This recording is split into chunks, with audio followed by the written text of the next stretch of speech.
Mvutano kati ya Israel na Iran umeongezeka kwa kasi, huku mashambulizi ya makombora yakiendelea kuzikumba nchi zote mbili, yakisababisha uharibifu mkubwa na kuibua hofu ya kuenea zaidi kwa mzozo huo.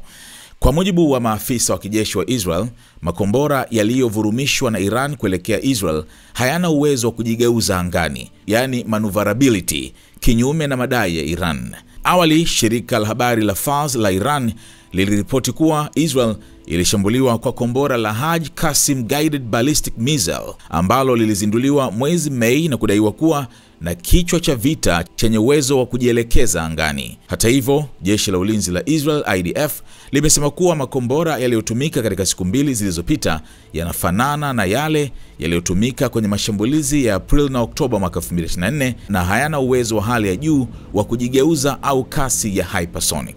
Afisa mmoja mwandamizi wa IDF ameiambia The Times of Israel kuwa makombora ya Iran si kitu ambacho hatujui namna ya kuyazuia. Wakati huo huo, katika eneo la Bat Yam lililoshambuliwa, hali ya kibinadamu inazidi kuwa mbaya. Kamanda wa polisi wa eneo hilo, Daniel Haddad, amethibitisha kuwa watu 6 wamefariki na 180 wamejeruhiwa, 7 bado hawajulikani walipo. Vikosi vya uokoaji vinaendelea na juhudi za kuwaokoa walionasa chini ya kifusi. Kuna uharibifu mkubwa hapa. Vifusi vingi vinapaswa kuondolewa ili kuwatafuta waliopotea, alisema Haddad, akiongeza kuwa majengo kadhaa yameharibiwa vibaya na makombora yenye vichwa vya vita vikubwa. Alionya kuwa shughuli za uokoaji zinaweza kuchukua siku kadhaa. Namba ya dharura 105 imetolewa kwa wananchi kutoa taarifa za waliopotea au hali hatarishi.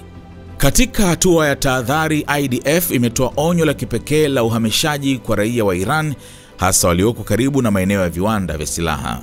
Kupitia ujumbe uliochapishwa kwa Kiarabu na Kiajemi, msemaji wa IDF kwa lugha ya Kiarabu, Kanali Avichai Adrei, alisema kuwa karibu na maeneo haya kunaweka maisha yako hatarini. Kutokana na hali ya usalama, uwanja wa ndege wa Ben Gurion umefungwa kwa safari za kuwasili na kuondoka. Mamlaka ya viwanja vya ndege ya Israel imesema kuwa tangazo la kufunguliwa tena litatolewa baadaye.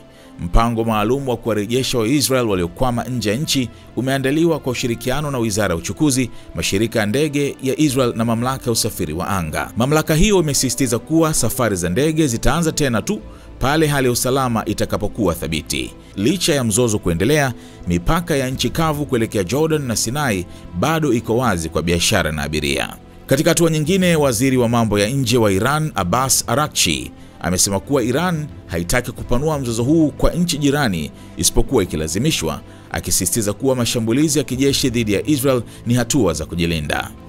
Huku mzozo huu ukiingia siku ya 3 Jumapili hii, Israel iliendelea kurusha mashambulizi ya angani dhidi ya Iran, huku baadhi ya makombora ya Iran yakifanikiwa kuipenya mifumo ya ulinzi ya Israel na kugonga majengo ndani kabisa ya Israel, yakisababisha uharibifu mkubwa na kuongeza hofu ya kuongezeka kwa mgogoro huo.